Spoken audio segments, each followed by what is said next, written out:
Salut chers panafricanistes, chers surfeurs, youtubeurs et puis combattants pour les gens africaines, c'est le Banane de Yingui. Alors je suis à vous aujourd'hui pour parler, n'est-ce pas, de ces révélations de Roger Chantal Tuile hier lors d'un direct avec Paul Chouta, où il a dévoilé que, n'est-ce pas, il a fait beaucoup de révélations, parmi lesquelles la nomination de certains leaders de l'opposition dans le futur gouvernement, la baisse des salaires des fonctionnaires de 13%, n'est-ce pas, mais surtout sur l'affaire qui le concerne avec le directeur de la SNH, qu'il devait être embastillé, emprisonné, jeté en prison à Kondegui. Je crois il le disait pour ce mercredi-ci. Il est donc question de quoi? Il est question de disséquer un peu cette information qui m'a particulièrement intéressé. C'est celle d'un leader de l'opposition qui deviendrait alors ministre de la jeunesse. Et là, il faisait allusion indirectement à Cabral Libye, dont il disait qu'il vivait au quartier Bastos et qu'il avait 2 ML, etc. Beaucoup de révélations fracassantes pour les cabralistes. Comment donc analyser cela?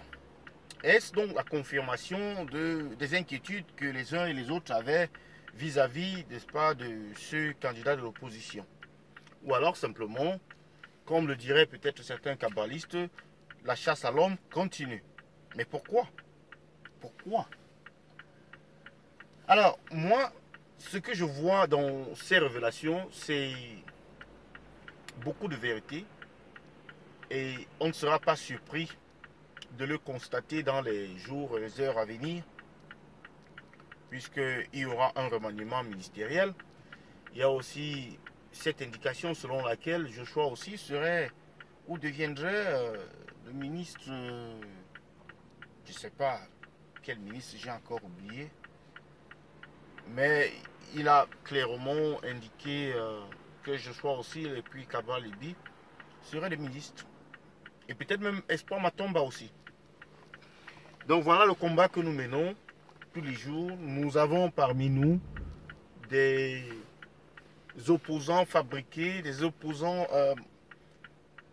en pacotille, qui cherchent le positionnement pour certains d'entre eux, mais pour d'autres qui sont nés simplement pour s'aimer le désordre, ou bien qui sont introduits dans l'opposition seulement pour s'aimer le désordre.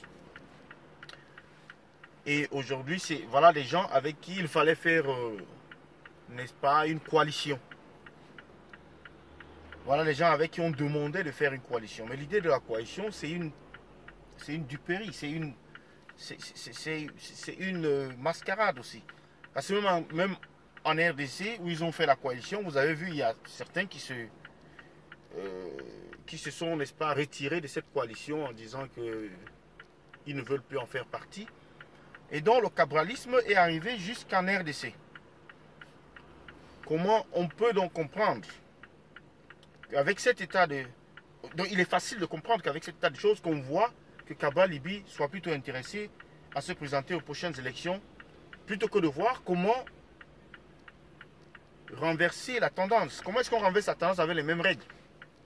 Bon, c'est pas possible. C'est simplement la confirmation ici que Cabral Libye, c'est un pion du pouvoir. Bon, maintenant, les cabralistes, ils vont me jeter les pieds, me lancer les pierres.